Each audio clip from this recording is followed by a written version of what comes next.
Nous passons maintenant à la Guinée. Le ministre guinéen de la Justice, Cheikh Sako, a rédigé une lettre de démission depuis Montpellier, dans le sud de la France. C'est dans ce même endroit qu'il était lorsqu'il avait intégré le gouvernement guinéen en 2014. Dans la correspondance, il fait part de son opposition à la modification de la Constitution qui se prépare en Guinée et dénonce le fait de n'avoir pas été associé à la rédaction du nouveau texte en sa qualité de ministre garde des Sceaux.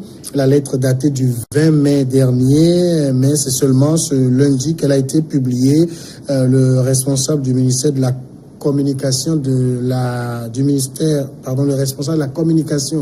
ministère de la Justice confirme cette démission et le ministre lui-même affirme, je cite, « Je n'ai pas été associé à la rédaction de la nouvelle constitution à ma qualité de garde des Sceaux et compte tenu de ma position personnelle contre toute modification ou changement de la constitution en vigueur, vous comprendrez que je ne puisse plus continuer à exercer les fonctions de ministre de la Justice. » David Jagbavian a l'habitude de dire qu'on ne démissionne pas en Afrique et voilà quelqu'un qui demande cette assertion. Oui, et c'est quand même assez honorable, c'est quand même assez courageux qu'un ministre en activité écrive à son président pour lui dire « Je démissionne du gouvernement pour des raisons qu'il a citées dans son courrier ». C'est fait acte d'honnêteté envers d'abord son peuple, envers le peuple malien. C'est également fait passer le message selon lequel lorsqu'on n'est pas d'accord avec quelqu'un ou avec quelque chose, on dit non.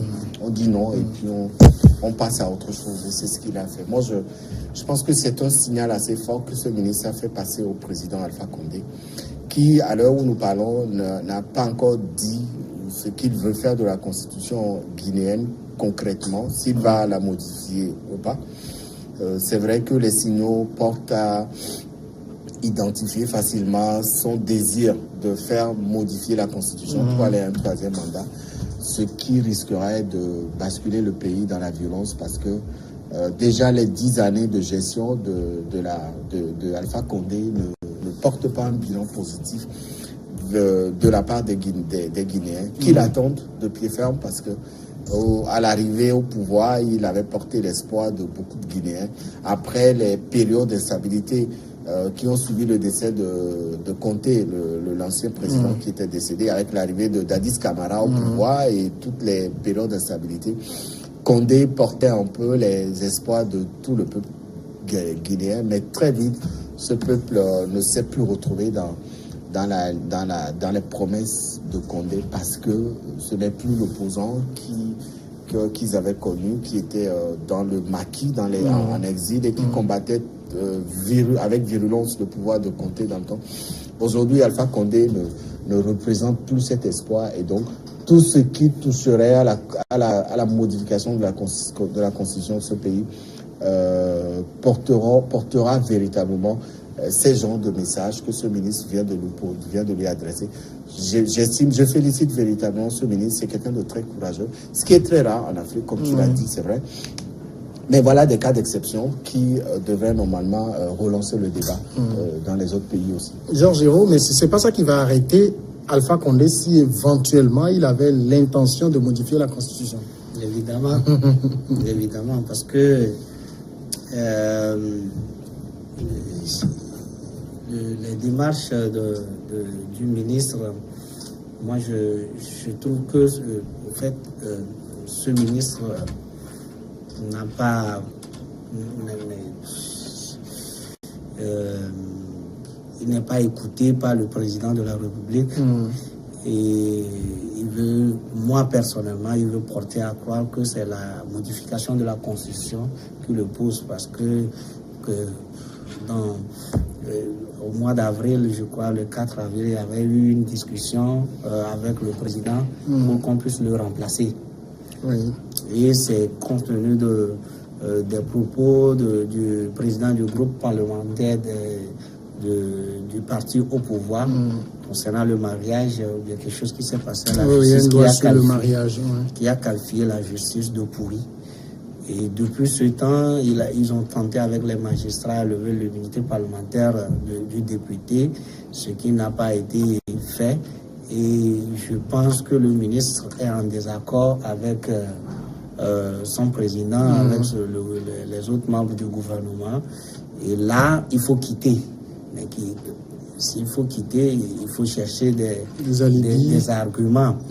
Il est vrai, depuis plus de 1 ou 2 ans, la société civile guinéenne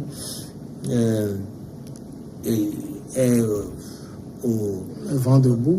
Oui, pour ce qui concerne le 3e mandat, ils sont toujours aux aguets, ils sont dans les sensibilisations. Il y a même une sorte d'association pour une coalition contre le 3e mandat pour garantir la modification de la Constitution, anti-modification de la Constitution.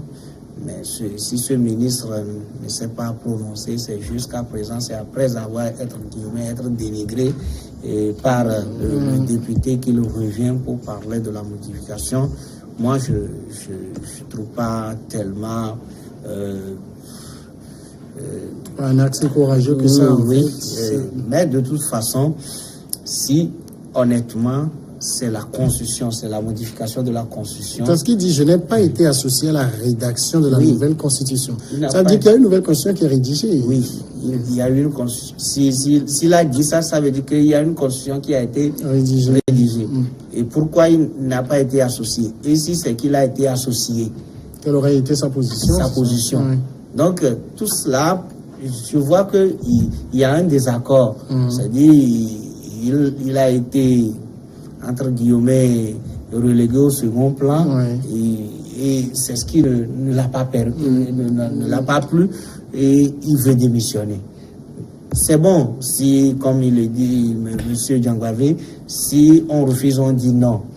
Mais en quoi faut-il que les arguments pour refuser soient solides? David Jagbavi, Alpha Condé a l'habitude de dire sur la question, on ne peut pas priver le peuple de se prononcer là-dessus.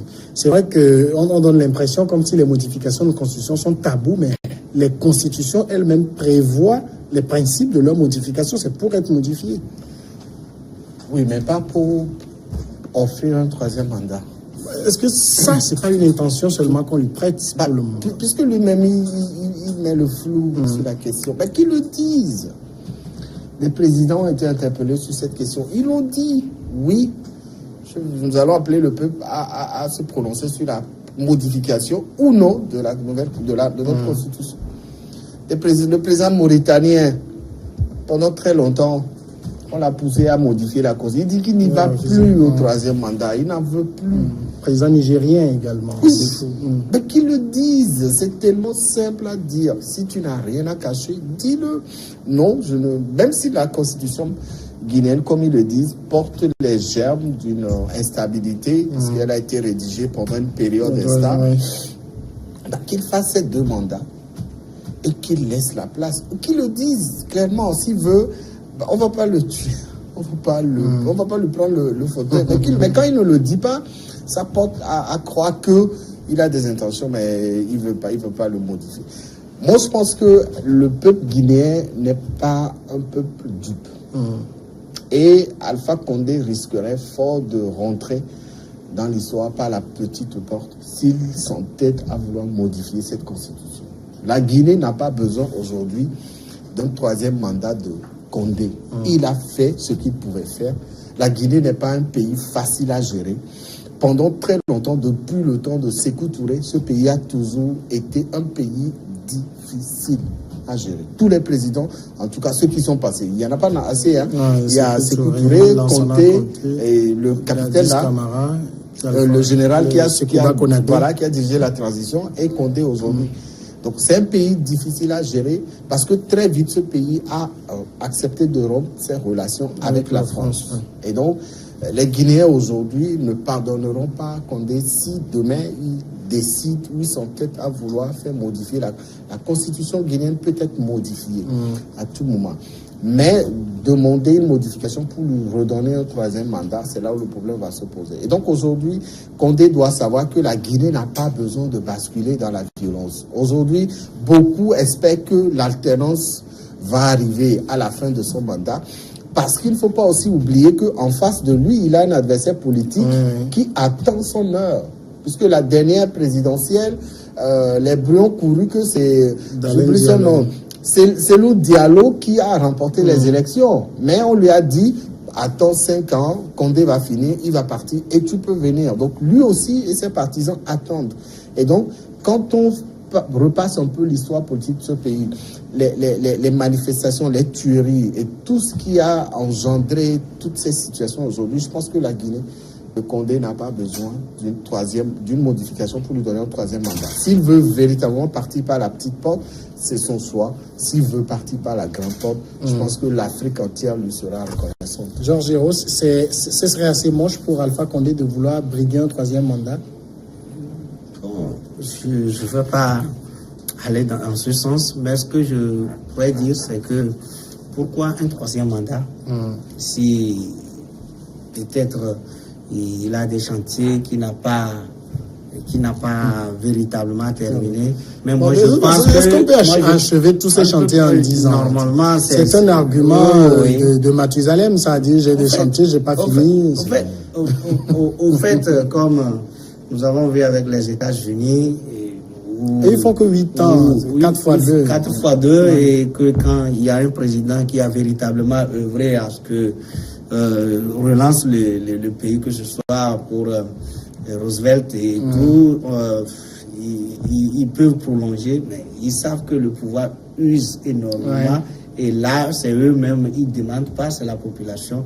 Mais en Afrique, il y a aussi, comme tu l'avais souligné, au fait, au niveau de la Constitution, il a été prévu la modification de la Constitution.